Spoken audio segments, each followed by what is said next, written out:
뉴스가 나왔어. 이거 볼래요? 방첩사가 선관위 서버 장악 임무에 민간인 해킹 연루 간부 투입했다. 이 보도거든요. 제가 항상 이제 그 이미 결론을 내려놓은 얘기가 있어요. 윤석열은 선관위에 부정선거가 없다는 걸 알고 있는 자다. 알고는 있는데 선관위가 부정이 있었다라고 해야 국회를 해산시키고 영구 집권할 수 있으니까 실제로 보면 이 봐봐요. 선관위 서버 장악 임무에 민간인 해킹 연루 간부 투입. 이미 얘는 민간인 해킹 연루된 실제 표현하면 전문가이기도 하지만 전과자야. 그래가지고 그 송센터장이라고 하는 사람이 포렌식 해킹 등의 사이버 전문가야. 근데 이 사람을 왜 투입을 했겠냐고. 이 사람은 현장에 나타나지도 않았어. 근데 이 사람을 투입을 했어. 그러면 선관위 서버를 해킹해가지고 뭔가 자기들이 그 중요한 어떤 근거로 써먹기 위해서 쉽게 표현하면 조작을 시도했다는. 그렇죠. 미리 오염시키기. 네네. 뭔가를 심어두고 자기들이 주장한 것처럼 뭔가 부정선거가 있다, 실제로 이루어졌다, 뭐 그런 거를 주장하기 위해서 그러지 않았나. 그러니까 대한민국의 구구가 저번에 주말에 집회 가는데 이미 이제 알바비 받으신 분들이 전철 타고 내려오고 있는 상황이야. 근데 거기에 보면 스탑 더 스틸이 이렇게 모자 이런 걸 쓰고 있더라고요. 요즘도 물밥 드시나? 아니 그러니까 이게 있어.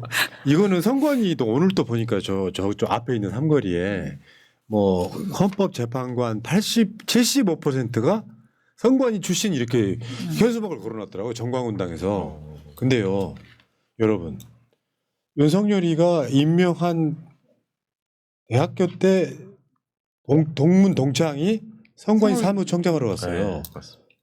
이 사람은 헌재 나와서도 부정선거는 없었다고 이야기를 합니다. 네.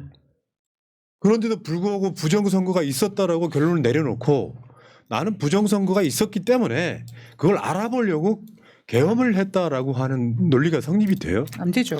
계엄 조건에도 안 맞는 거죠. 간단히 말하면요. 부정선거가 있었다는 의심이 들면 수사하면 돼요. 네. 근데 관련된 수사해가지고 몇 대 빵 나왔었지? 법원 판단은 전부 다 네. 평이 없음으로 나왔잖아요. 다각 부정선거에 대해서도 각각 나오고 다 기각되고 다 그렇게 했었죠. 네. 말이 되냐고. 근데 거기 전문가까지 투입해가지고 해킹 전문가가 왜 필요하냐고요.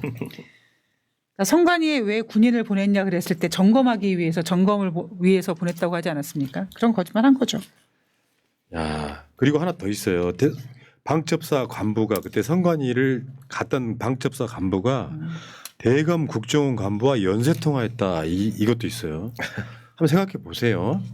여러분 저 시각이 윤석열이 내란 일으켰을 때 시각입니다. 10시 52분 방첩사 비상소집. 11시 50분 송 센터장이 종 처장을 만났어요.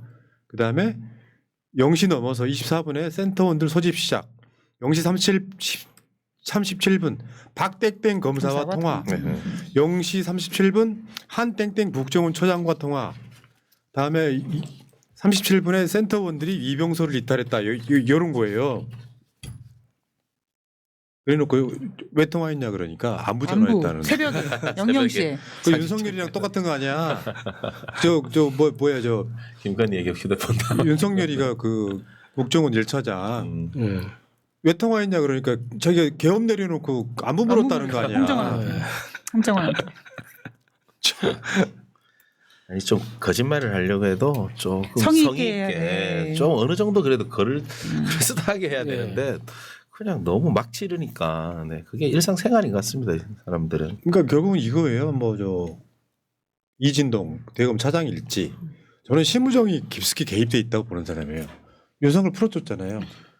심우정은 뭐 내란 거의 공범의 가능성이 그렇죠. 가장 많은. 저도 그렇게 의심합니다. 네, 다들 지금 그거는 합리적인 의심입니다. 그러니까 심우정이 윤석열을 풀어준 이유는 딱 하나밖에 네. 없어요. 증거인멸. 예, 비아폰 서버 맞습니다. 네. 그거 어떻게든 삭제하라고 풀어준 거거든요. 그러니까 검찰 같은 경우 윤석열이가 2차 계엄할 거라는 거를 이미 알고 있었음에도 불구하고 윤석열이에게 구속을 해제시켜 준 이유가 그 증거인멸을 원하는 거죠. 그리고도 즉시 항고도 안 했잖아요. 그렇죠.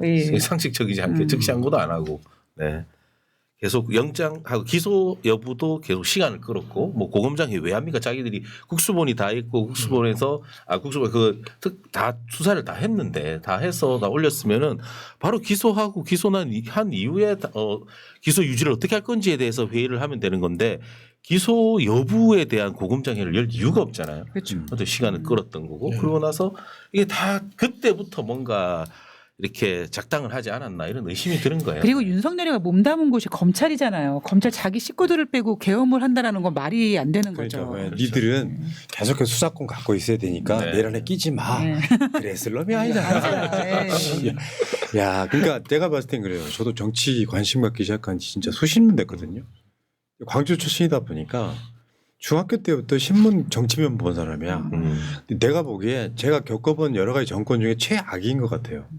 그러니까 범죄를 저지르는 어떤 유형이랄까 이런 것도 그렇지만 요것을 윤석열이 검찰 출신이다 보니 옛날에 왜 김대중 대통령이나 노무현 대통령 때는 검찰총장들이 대통령한테 맞서잖아요. 근데 이 정권 하는 짓거리 보면 진짜 그런 거예요. 오늘 이재명 대표 무죄 판결도 그런 맥락인 거잖아요. 국민의힘 정치인 같으면 기소가 뭐예요? 다 덮어주고 숨겨줄 그런 사건을 8개, 9개씩이나 붙여가지고 그거 뭐 저 기소된 사건의 숫자 이런 애들이 무슨 뭐 저 민주당에도 몇 명이나 있기는 해. 뭐 방송 나가가지고 이재명 대표 사법 리스크 이야기하는 것은 그건 그냥 양아치예요. 예를 들어서 우리들 입장에서 이재명 대표가 대장동 같은 데서 돈 받은 어떤 흔적이나 증거가 발견됐다 그러면 이재명 대표를 지지하겠습니까? 세상에 억울한 사람인 거야. 말도 안 되는 재판 일주일에 한 2번, 3번씩 받으러 가잖아요. 그래놓고 자기들 사건 이런 식으로 덮는단 말이에요. 근데 이제는 이재명 대표 일단 무죄가 나왔으니까 윤석열 파면만 되면 이런 사람들 수사하는 데가 일사천리로 갈 거라고 생각을 그물살 하거든요. 타겠죠. 그 지금 방송 보시면서 그래도 오늘 숨 좀 쉬겠다 하셨고 스트레스 막 지금 110일 넘어갔죠 내란이. 네. 이런 분들 힘 좀 더 내시기 바랍니다. 제가 보기엔 지금 깔딱고개예요. 깔딱고개 하나 넘었어 이제. 곧 정상이 보인다 이렇게 말씀드릴게요. 에이씨. 생각할수록 열받네. 참. 자 여러분 최은태님 고맙습니다. 김미숙님 고맙습니다. 일단 여기까지 하시고 광고 짧게 좀 하고 가겠습니다.